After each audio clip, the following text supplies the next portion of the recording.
were taking place in Jantar Mantar, then this is another agitation that is planning to happen, and this is the farmer agitation once again headed towards the national capital. Convoys from Punjab that are now making their way to Delhi for a Mahapanchayat against the proposed India-US trade agreement, with the farmer groups warning that the pact could hurt agriculture, dairy farmers and also small businesses. So we are looking at these borders already, at Shambhu borders that you're looking at. Your pictures there on your screens already seems to be blocked as far as their entry is now concerned in the national capital.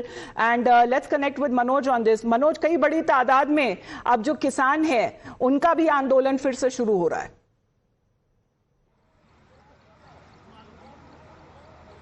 जी जी बिल्कुल, आप तस्वीरें देखिए। बहुत बड़ी तादाद में पंजाब के अलग अलग डिस्ट्रिक्ट से किसान यहां पर पहुंचे हैं और कल से किसान चले हुए हैं।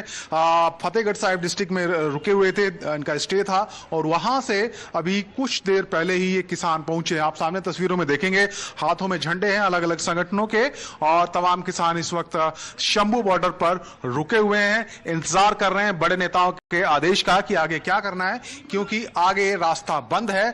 आगे जो हरियाणा पुलिस है उसने बैरिकेडिंग की हुई है, जिस तरीके से हमने पहले देखा था, जो 1 साल पहले आंदोलन चला था, जब बैरिकेड यहां पर लगाकर किसानों को कई महीनों तक रुका गया था, ठीक वैसे ही बैरिकेडिंग इस बार भी की गई है। बड़े बड़े कंक्रीट के बोल्डर हैं, बैरिकेड्स हैं, वाटर कैनन है, राइट कंट्रोल व्हीकल हैं जो यहां पर दिखाई दे रहा है, और जो फोर्स की डिप्लॉयमेंट है वो भी बहुत ज्यादा। सामने घग्गर रिवर है, उसके ऊपर पुल बना हुआ है जहां पर यह बैरिकेडिंग की गई है। तो पुलिस की तैयारी पूरी है, किसी भी तरीके से किसानों को आगे नहीं जाने दिया जाएगा। खासकर दिल्ली में जो घटनाक्रम कल हुआ जंतर मंतर पर, उसके बाद दिल्ली पुलिस समेत हरियाणा पुलिस भी अलर्ट है। लेकिन किसानों का कहना है कि सिर्फ एक दिन के लिए उनको जाना था, एक महापंचायत होनी थी।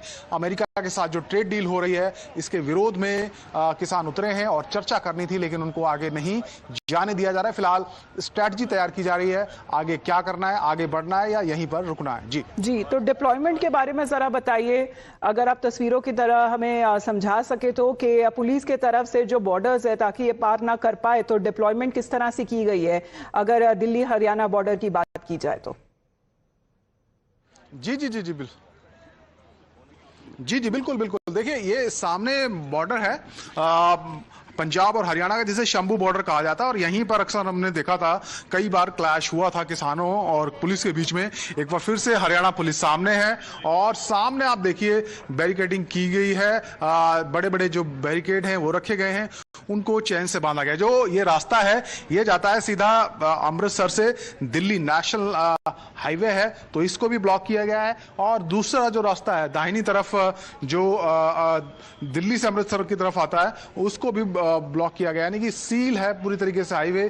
किसी भी प्रकार की जो व्हीकल्स की मूवमेंट है वो यहां पर नहीं हो रही है। दोनों तरफ भारी संख्या में पुलिस बल है, हरियाणा पुलिस के तमाम जो आला अधिकारी हैं वो यहां मौके पर मौजूद हैं। और कुछ ही देर में जो हमें जानकारी मिली है, ये तय हुआ है कि कुछ किसान लीडर पहले आगे जाएंगे और बैरिकेड तक जाकर हरियाणा पुलिस के जो ऑफिसर्स हैं उनके साथ बातचीत करेंगे, और उसमें क्या कहा जाता है पुलिस की तरफ से, उसके बाद आगे की रणनीति तय की जाएगी। जी लेकिन मनोज, अभी तक जहां तक अगर ये ट्रेड पैक्ट की बात है वो तो अभी तक साइन नहीं हुआ है, लेकिन किसानों की तरफ से ये मांग की जा रही है कि अगर सस्ते में एग्रीकल्चरल इंपोर्ट्स अगर यूनाइटेड स्टेट्स में आएंगे और वो इंडियन मार्केट्स में अगर उन्हें बेचा जाएगा, तो उनके खिलाफ अगर छोटे जो किसान हैं वो कम्पीट नहीं कर पाएंगे और उनकी फार्म इनकम्स में काफी घाटा का उनको सामना करना पड़ेगा।